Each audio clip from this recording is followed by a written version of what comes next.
കുഞ്ഞ് അമ്മമാർ ആകുലതപ്പെടുന്ന 5 കാരണങ്ങൾ. കുഞ്ഞ് ചുമയ്ക്കുകയും തുമ്മുകയും ചെയ്യുന്നു.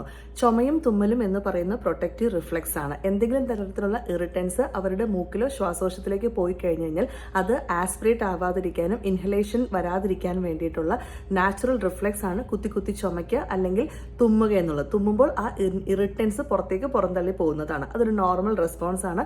അത് ജലദോഷമോ ചുമയോ കൊണ്ടുണ്ടാകുന്നതല്ല. രണ്ടാമത്തെ കാര്യം, കുഞ്ഞ് പാല് കാര്യമായിട്ട് കുടിക്കുന്നില്ല. ജസ്റ്റ് കുടിച്ചിട്ട് അപ്പം തന്നെ ഉറങ്ങിപ്പോകുന്നു. കുഞ്ഞ് ആഴത്തിലും താളത്തിലും വലിച്ചു കുടിച്ചു വരാനായിട്ട് സമയമെടുക്കും. 15-20 മിനിറ്റ് തന്നെ കുടിക്കണമെന്നൊന്നുമില്ല. കുഞ്ഞിന് വെയിറ്റ് കൂടുന്നുണ്ട്, കുഞ്ഞ് ഉറങ്ങുന്നുണ്ട്, ഡെയിലി 3 മുതൽ 6 തവണയിൽ കൂടുതൽ മലവും മൂത്രവും പോകുന്നുണ്ട് എന്നുണ്ടെങ്കിൽ ഒന്നുകൊണ്ടും ഭയപ്പെടേണ്ട ആവശ്യകത ഇല്ല. ഡെയിലി മലം പോകുന്നില്ല. നോർമൽ ന്യൂബോൺ ബേബീസിന് ഡെയിലി മലം പോകണമെന്നില്ല. ചിലപ്പോൾ 5 മുതൽ 6 ദിവസം വരെ മലം പോകാതിരിക്കും. അത് നോർമലാണ്. നാലാമത്തെ കാര്യം, കുഞ്ഞ് മലം പോകുന്ന പാല് കുടിച്ചിട്ട് അപ്പം തന്നെ മലം പോകുന്നു. അത് നോർമൽ ഗ്യാസ്ട്രോകോളിക് റിഫ്ലെക്സ് ആണ്. ഭയപ്പെടേണ്ട ആവശ്യകതയില്ല. പാല് കുടിക്കുന്നു, വയറ് നിറയുന്നു, അപ്പം തന്നെ മലം പോകുന്നു. അത് നാച്ചുറൽ നോർമൽ ആയിട്ടുള്ളൊരു കാര്യമാണ്. കുഞ്ഞ് മലവും മൂത്രവും പോകുന്ന സമയത്ത് കരയുന്നു.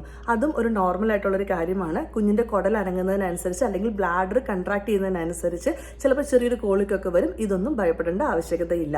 കുഞ്ഞ് പാല് കുടിച്ചിട്ട് അപ്പം തന്നെ ഗ്യാസ് തട്ടുമ്പോൾ ഗ്യാസ് പോകുന്നില്ല. അതും നാച്ചുറലാണ്. ഭയപ്പെടേണ്ട ആവശ്യകത ഇല്ല.